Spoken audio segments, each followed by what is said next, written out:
नमस्कार दोस्तों, टून पटाखा यूट्यूब चैनल पर आपका तहे दिल से स्वागत है।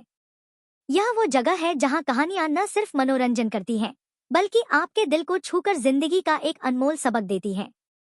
आज हम लेकर आए हैं एक ऐसी कहानी जो हंसी, आंसू और प्रेरणा से भरी है। लेकिन पहले चलिए थोड़ा प्यार बांटते हैं। आप हमें कहां से देख रहे हैं? दिल्ली की चहल पहल से, मुंबई की रफ्तार से, जयपुर की शान से या कोलकाता की मिठास से?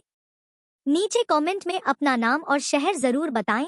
हम हर कमेंट को दिल से पढ़ते हैं।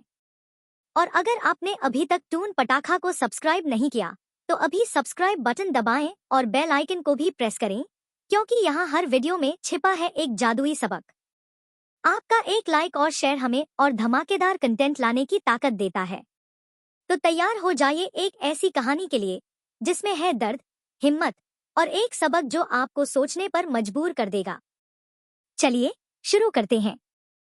कहानी हिम्मत की मिसाल।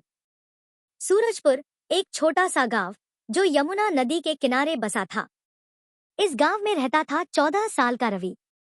उसकी दुनिया में सिर्फ 3 रंग थे, उसकी माँ शांति की ममता, उसके पिता गोपाल की मेहनत और उसका सपना एक दिन डॉक्टर बनकर गांव के हर बच्चे को स्वस्थ करना।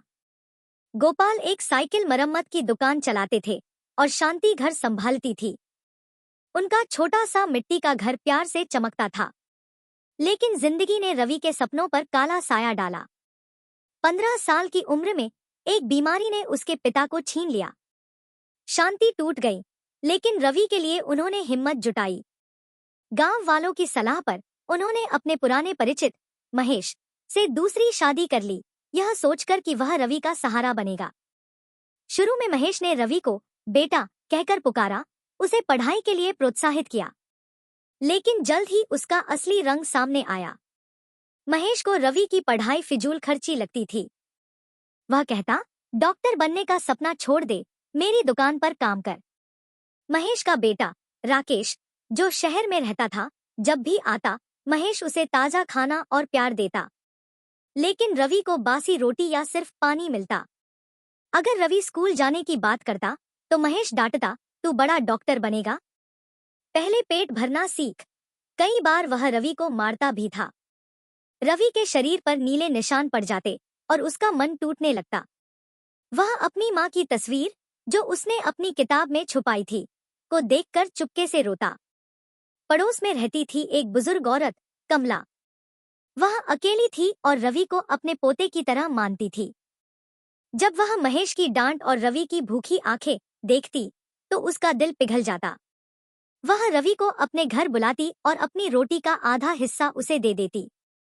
कमला कहती, बेटा अपने सपनों को मत छोड़, तेरे पिता तुझे डॉक्टर बनते देखना चाहते थे। रवि को उसकी बातों से हिम्मत मिलती।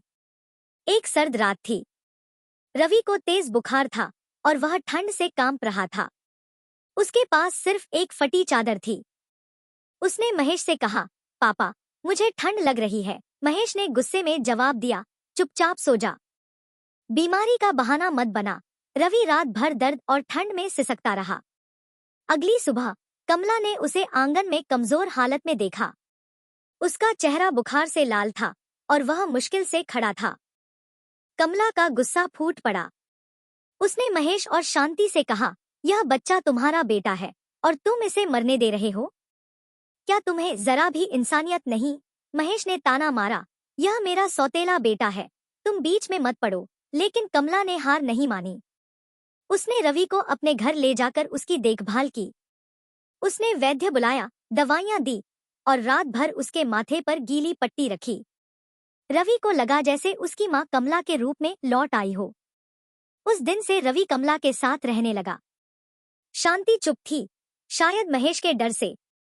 कमला ने रवि को प्यार, खाना और पढ़ाई का सहारा दिया। उसने अपनी छोटी सी जमीन गिरवी रखकर रवि की स्कूल फीस भरी। रवि ने मेहनत की और 12वीं की परीक्षा टॉप की। उसका सपना था दिल्ली जाकर मेडिकल की पढ़ाई करना।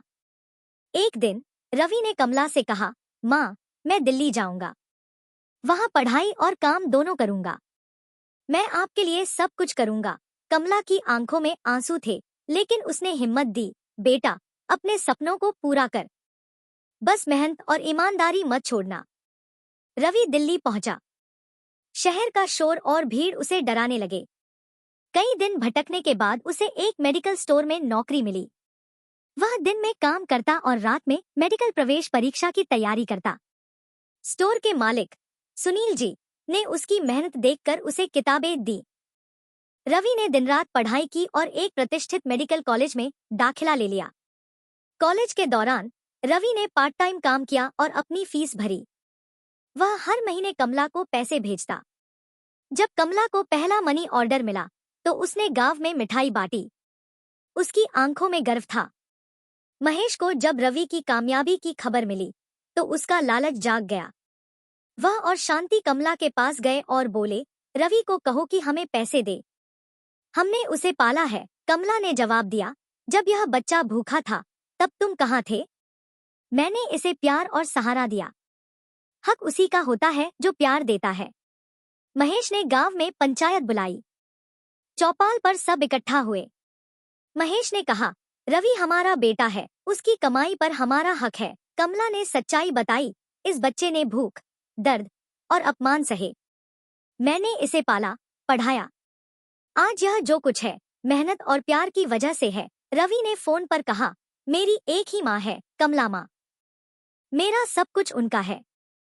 पंचायत ने फैसला सुनाया, प्यार और परवरिश का हक सबसे बड़ा है। रवि की कमाई पर कमला का हक है। महेश और शांति शर्म से सिर झुका गए। मेडिकल कॉलेज पूरा होने के बाद रवि को एक बड़े अस्पताल में डॉक्टर की नौकरी मिली। उसने दिल्ली में कमला के लिए एक छोटा सा घर लिया और उन्हें अपने साथ रखा।